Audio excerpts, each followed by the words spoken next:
Hello everybody and welcome back to another video. In this video I'm going to show you how you can make glass bottles.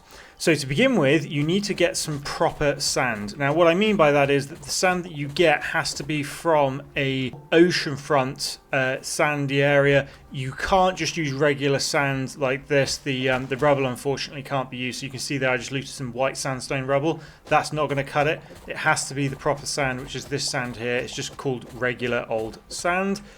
So we're going to grab a couple of these now and we're going to take this back to our furnace. Now that we're back here at our furnace, all we need to do is open that up, go ahead and grab our sand and stick that in there, pop that in the furnace, go ahead and turn that on, and that will begin to make our glass.